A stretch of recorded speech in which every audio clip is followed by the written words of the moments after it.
din namin na nararamdaman ako na isa kayo sa mga mamumuno na may kakayahan at mabuting pagkakataon para sa lahat.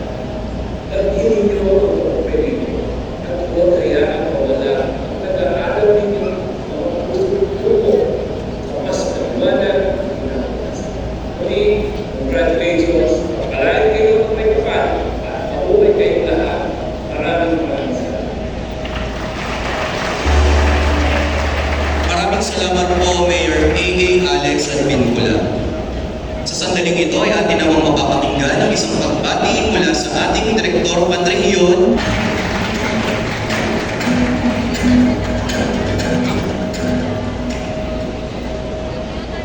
Magandang hapon po sa ating lahat, nalatigid sa mga espesyal na panahon na nasing tablado. Akin po ang karangalang ipahagi ng mensahe ng ating Pangulugot Region 4A, Dr. Carlito D. Rocaport, Session 3. A pleasant day to everyone. Today, we gather to celebrate an important milestone in the lives of our graduates. This day marks the result of years of hard work, perseverance, and dedication. It is a proud moment not only for the graduates, but also for the families, teachers, and mentors who have supported them throughout their journey. There is a saying that goes, "Nothing worth having comes easy." This truly reflects the journey of our graduates. The path that brought you here was not always smooth.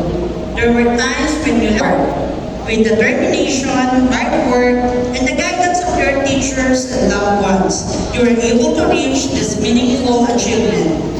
Dear graduates, always remember that behind every success is a family that believe in you. Your parents and guardians made many sacrifices so that you could reach this day. Their support, encouragement, and love help you overcome the challenges along the way. Let your gratitude be shown not only through your words, but also through the choices you made. And it is about shaping the kind of person you became. Competence allows you to perform your responsibilities well and face the demands of the modern world. Character, however, reminds you to use your abilities with honesty, responsibility, and compassion.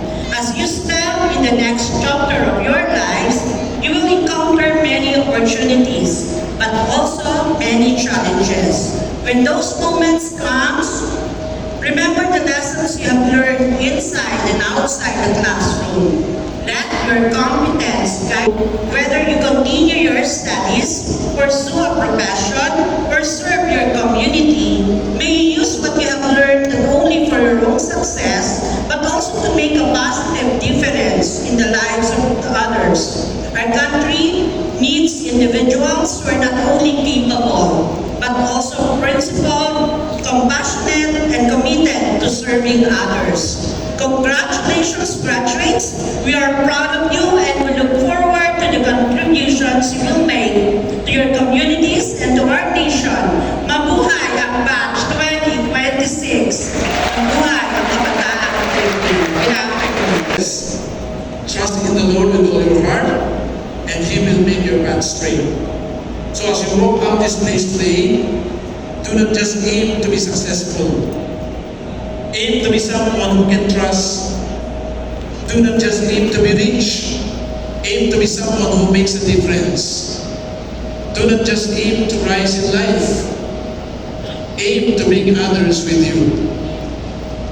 Because at the end of the day, true success is not measured by how high you climb, but how many lives you have lived along the way. The future is not something you wait for. The future is something you build. And starting today, you are now responsible for building it. Go out there, lead with competence, live with character, walk with purpose, stand with courage, and above all, honor God in everything you do. Congratulations, graduates. The world is waiting for you. Go and make your life count. Have a blessed, meaningful, and abundant life ahead. Maraming salamat po.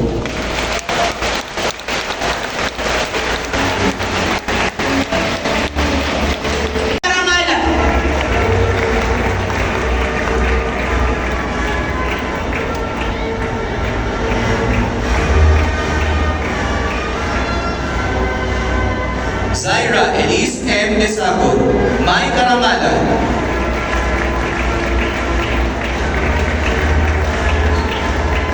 Micaela D. Diola, may karangalan.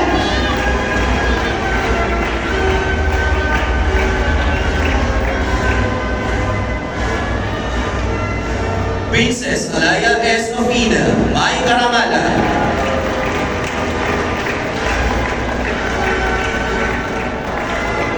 Kate Florence S. Romiliano, may karangalan. Mula sa pangkat recto, King James L. Alvarez, may karangalan.